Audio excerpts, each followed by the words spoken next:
Hey guys, I hate having to keep making these videos, but I have an update on the Cody Ko situation. And if you guys didn't know, I touched over this topic last week. We talked about one of my previous favorite YouTubers, Cody Ko, and his whole controversy with being with a minor and knowingly. And if you guys want to check that video out, I'll have it kind of displayed somewhere here. But again, all credits go to mainly D'Angelo Wallace because he was the one who kind of resurfaced a topic that has been a thing for apparently a while now that I didn't know. But yeah, check that video out if you haven't, and we're going to be continuing on this story because I found out some more information today that I thought I would share with you guys. And again, this isn't a full-on drama channel by any means. This is kind of just my channel that I choose to talk about whatever I want, but this is what I decided to talk about today because I was literally in the shower watching this video by Spill Sesh. I've never seen her before. Popped up on my feed because of the Cody Ko algorithm and the video that I probably made. But it's a great video. I'm going to link in the description box along with D'Angelo Wallace's video. And I'm going to use some of her content and I'll give her the credit. Or it's not her content, but it's content that she found for her video. But essentially with the Cody Ko situation, things kind of got, I wouldn't say worse. The situation is what it is and it is terrible. But it doesn't look good what's going on in his life currently because if you guys didn't know, he has a Vegas residency, meaning that he has a contract with one of the hotel or slash casinos there, meaning that he's going to be a regular performer there with his DJing job. And he has one with Wynn Hotel, which I've been to, which is crazy. And he has like a nightlife residency there as a DJ. All of this has been going on while Cody seemingly is unaffected by all that's been said. He performed in Vegas this past week at Encore Beach Club. Back in January, it was announced that Cody was to have a residency at the Wynn this year. Writing at Cody Ko joins the lineup for his 2024 Wynn nightlife residency. And on Friday, he had a performance that some wondered if it was going to be canceled given all that's been said about him, but it wasn't. And he had an event coming up this last recent Friday, and people were speculating that it could be canceled because of the controversy. Because, I mean, let's be honest, there's no way he doesn't know that this is brought to light. Everyone and anyone is officially talking about it, from small channels like mine to big, huge YouTube channels. Even Jamari, the likes of Penguin Zero or Moist Critical picked it up, and all thanks to D'Angelo Wallace. But it's crazy because there has been reputable sources that had picked up this topic before, but it's only really brought to light last week. And people were speculating that he wouldn't perform on his planned time of Friday night, but he did. And it's not a great look because he hasn't talked about this controversy yet.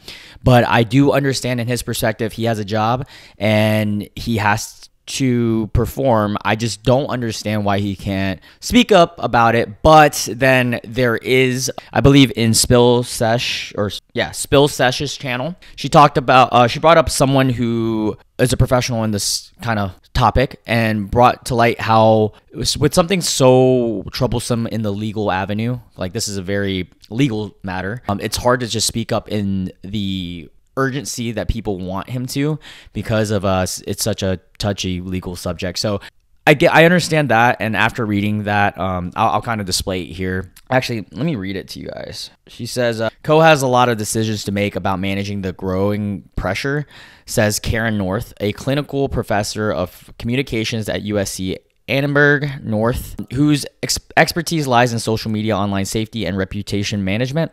She says it is understandable why Ko hasn't released a statement just yet. He's in a very complex and very threatening legal situation right now. He says because of the immediacy of the digital age, people want immediate comments, reactions, atonement, and accountability. She adds the people that were demanding these statements from have to listen to their lawyers first about whether or not they should make a statement or make any statement. They should pretty much consult their lawyers first about whether or not making any statement would cause them either legal peril or amplify the scandal. Yeah, sorry, I am terrible at reading. But yeah, so I get that, and that's probably the reason he hasn't spoken about it right now, but it doesn't look good. It doesn't look good performing at a nightclub when you have something so pressing on your plate. But you know, he was doing his job, and it doesn't look good for the Wynn either. I'm curious as to if the Wynn knows what's going on, or I mean, it'd be hard not to when a performer that you lock down, I'm sure they're getting bombarded with DMs and stuff. So it's a matter of, do they care or do they not know? Maybe they don't. I don't know.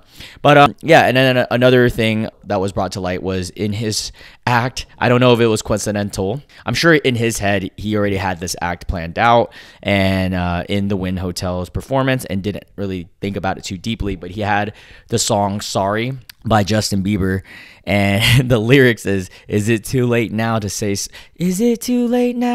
sorry? Like, come on, bro. And later, a TikTok went around of him playing Sorry by Justin Bieber, which everyone who saw it pretty much all agreed that this was in very poor taste to play this right at this time. Tana ended up seeing this video where someone said, fist bumping to Sorry in the midst of one of the biggest influencer scandals ever instead of speaking out is so the real bros of Semi Valley coded.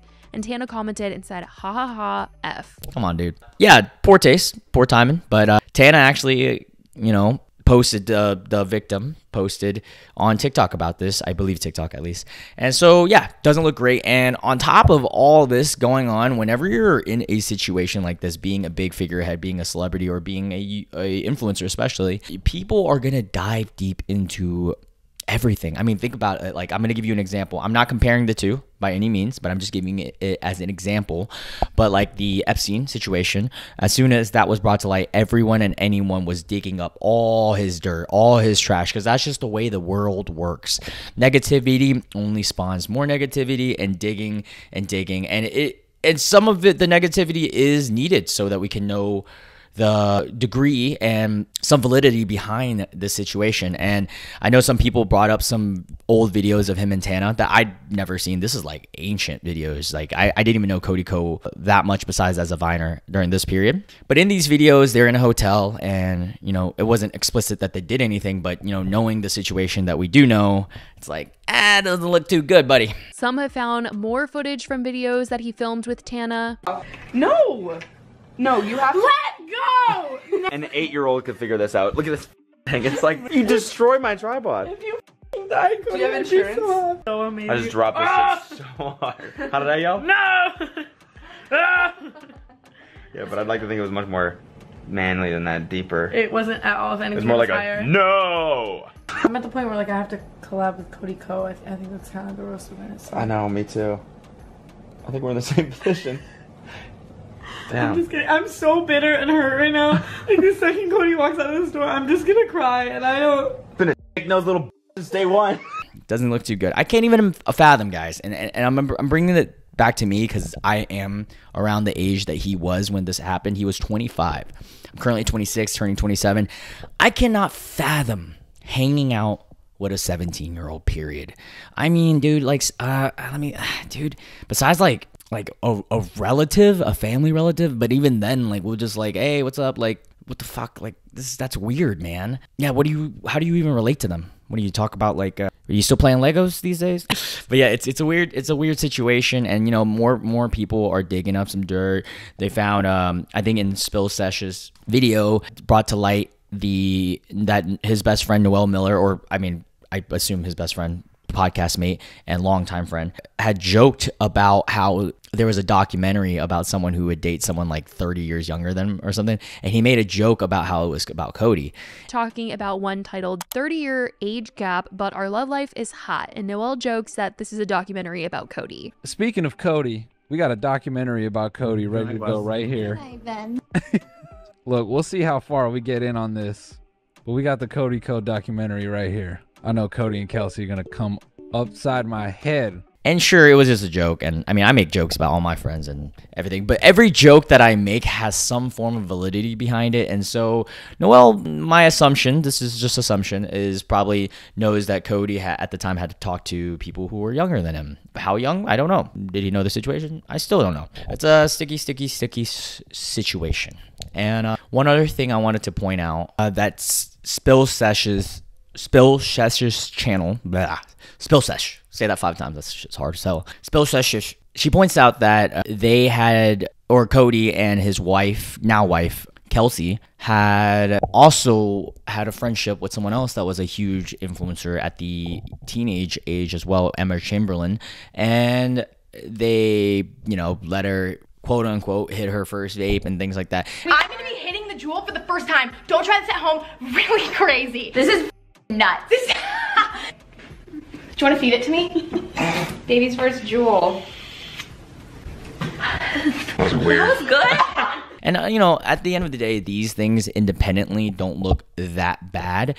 But when you take account of the alleged, or, I mean, yeah, I guess it's still technically alleged situation with Tana, it's like, this doesn't look good, bro. You guys are hanging out with 17-year-olds doing adult things. And Emma's a massive YouTuber, too. And she has been a huge Cody Ko and Kelsey fan. Like, not fan, but just friends. So I'm curious on how they'll take it. I'm really interested on how Noelle has the whole circle and group. I mean, all the real bros of Simi Valley, you know, like, I'm not gonna even lie. That was like one of my favorite YouTube shows to come out. And now it's tragic that this is happening with one of my favorite of all the YouTubers at the time. Yeah, it's a tough situation, and I hate having to talk about it, but I feel like I have to, because as a previous fan of his, if I'm not willing to talk, then who will? Yeah. And also, thank you guys for who's been watching my videos lately. This channel has been growing pretty rapidly. I'm really excited about that. And a lot of you guys checked out my last Cody Ko video. If you guys are watching this one, I love each and every one of you guys. Make sure you guys hit the sub and like button. I talk about drama whenever it comes up, but I also talk about a lot of other things. So if you guys find any other videos you like on my channel, check those out. Yeah, hopefully this situation gets squared out, whether he speaks up about it, or honestly, that's the only route that I can see him getting any redemption. If he just fades away, it's not going to look good for him. But yeah, don't be a creep, guys. All right, see you guys next time. Bye.